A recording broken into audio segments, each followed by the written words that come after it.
ဟိုနှစ်ယောက်ရဲ့တိတ်တိတ်ပုံအခြေကိုဖွင့်ချလိုက်တဲ့ပွဲတိုင်းကြော်သမီးဆိုမင်္ဂလာပါပရိသတ်တို့ရေဝန်ဒလီ channel ကနေကြိုဆိုလိုက်ပါတယ်နော်ပြဿနာတိုင်းကိုဝန်ပါတက်တဲ့သမီးဆိုကတော့အခုလဲသူသိတဲ့ကိစ္စတစ်ခုကိုဖော်ကောင်လုပ်ခဲ့ပြီးဖြစ်ပါတယ်သမီးဆိုကတော့လူကအမေရိကန်မှာနေပေမဲ့စိတ်အာရုံကတော့မြန်မာနိုင်ငံမှာအပြည့်ရှိပါတယ်သူကအမေရိကန်မှာဈေးရောက်ရင်မိသားစုနဲ့တူနေထိုင်နေသူတယောက်လည်းဖြစ်ပါတယ်သမီးဆိုကတော့စီးပွားရေးသဘောအရအလုပ်လုပ်နေပေမဲ့ဝါသနာအရတော့သူများအကြောင်းကိုအားတိုင်းဖော်ထုတ်နေသူလည်းဖြစ်ပါတယ်နိုင်ငံခြားရောက်သမီးဆိုကတော့မသိရင်သတင်းတောက်တယောက်လိုပါပဲနော်မြန်မာနိုင်ငံရဲ့အမှုပညာအတန်းဝိုင်းရဲ့အတွင်းသတင်းတွေဆယ်လီတွေရဲ့သတင်းတွေဆိုရင်မသိကြမှာအဆုံးပါပဲ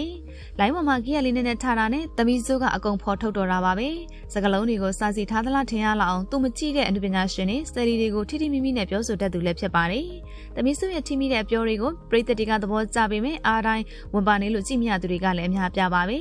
သမီးစိုးကတော့အမြဲတမ်းဝန်ပါလွန်းလို့ပရိသတ်ဝေဖန်တာခံနေရပေမဲ့နောင်ကြတော့မရပါဘူးသူသိတဲ့ကိစ္စတွေကိုမျှဝေလိုက်မှကျင်းတဲ့သမီးစိုးကအခုလဲအပိုတွေလုံးပြနေတဲ့နာမည်ကြီးအမှုပညာရှင်စုံတွေအကြောင်းကိုဖော်ထုတ်ခဲ့ပြီးဖြစ်ပါတယ်သမီးစိုးကတော့လက်တလုံးမှာပရိသတ်တွေရဲ့စိတ်ဝင်စားမှုကိုအပြည့်ရနေတဲ့အတွေ့အကြုံကိုပရိသတ်တွေသိအောင်ငယ်ချပြလာခဲ့တာပါရှင်လိုင်းပေါ်မှာပရိသတ်ချစ်ခင်မှုကိုအပြည့်ဝရထားတဲ့နာမည်ကြီးအမှုပညာရှင်စုံတွေကမသိရင်ဘာမှမပတ်သက်သလိုဇွတ်ဖြူစင်နေတာကိုသမီးစိုးကကြည့်မရတဲ့ပုံပါပဲသမီးစိုးကတော့ HWY နဲ့ SPTZ ဆိုပြီးအတူကောက်ပြောပြီးရေးသားခဲ့ပြီးမြဲသူပြောချင်တာဘာလို့လဲဆိုတာပရိသတ်တို့လည်းသိကြမှာပါနော်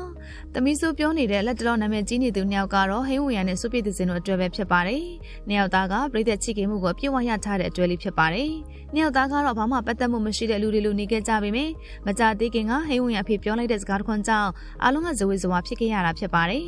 ဟိန်းဝရရဲ့အဖေကတော့တာဖြစ်သူရဲ့မင်္ဂလာသတင်းကိုပရိသတ်တီအောင်သိပေးခဲ့တာပါ။သူရဲ့သားကမကြခင်မှာပရိသတ်တွေခံမှန်းထားတဲ့တရားနဲ့လက်ထပ်တော့မယ်ဆိုတာကိုထုတ်ပြောခဲ့တာဖြစ်ပါတယ်။ပရိသတ်တွေကတော့ဟိန်းဝရအဖေစကားကြောင့်အားသိငယ်ကြပေမဲ့သမီးစုကတော့ဟန်ဆောင်ကောင်းတဲ့သူတို့နှစ်ယောက်အကြောင်းကိုအစကတည်းကသိနေခဲ့တာလို့ဆိုပါတယ်။ပရိသတ်တွေအမြင်မှာသာရိုးသားသလိုစွတ်တွေဖြူစင်ပြနေပေမဲ့သူသိနေတာကြားပြီးဆိုတာကိုပြောပြလာခဲ့ပါပြီ။ဟိန်းဝရကလည်းယောက်ျားကြီးတမ်းမဲ့ရုပ်တည်ခြင်းနဲ့ဈေးတွေကိုင်းနေသလိုစုပြည့်သူစင်ကလည်းမချွေခင်ကလေးကကျွေးနေတာကြားပြီးလို့ဆိုပါတယ်။မီဒီယာရှိမှမင်္ဂလာသတင်းမိတိုင်းတယောက်မျက်နှာတယောက်ကြည့်ပြီးဘသူပြောတာလဲဆိုပြီးအံ့ဩနေတဲ့ပုံလှုပ်ချွဲတဲ့အတန်ကြီးရည်နဲ့ပရိသတ်တီကိုအိုဘာကျင်းနေတိုက်ဂျင်းတွေစိုက်နေပြီးမဲ့သူတို့နှစ်ယောက်ချစ်သူတွေဖြစ်နေတာ9နှစ်လောက်တောင်ရှိပါပြီ။နှစ်ယောက်သားကတော့ဆုံးဖြတ်ချက်ခိုင်မာနဲ့ချစ်သူတွေဖြစ်လက်တွဲခဲ့ပြီးမဲ့တိတ်မကြခင်မှာပဲစူပြည့်ရဲ့မိဘတွေကသမီးဖြစ်သူရဲ့အခြေကိုသိပြီးအနောက်ကနေတောက်လျှောက်လိုက်နေခဲ့ကြတာလည်းဖြစ်ပါတယ်။မိဘတွေကဘယ်သွားအနောက်ကနေအေးလိုလိုက်ပြီးစူပြည့်ကိုလည်းချိန်တွေ့ဖို့ခွင့်ပြုမထားပါဘူး။နှစ်ယောက်သားကချစ်သူတွေဖြစ်ကြတဲ့ကမတွေ့ရပဲပွဲတွေဖိတ်မှသာတွေ့ခွင့်ရတာပါ။ဟိန်းဝရရဲ့မိဘတွေကသဘောတူကြည့်ပြပေမဲ့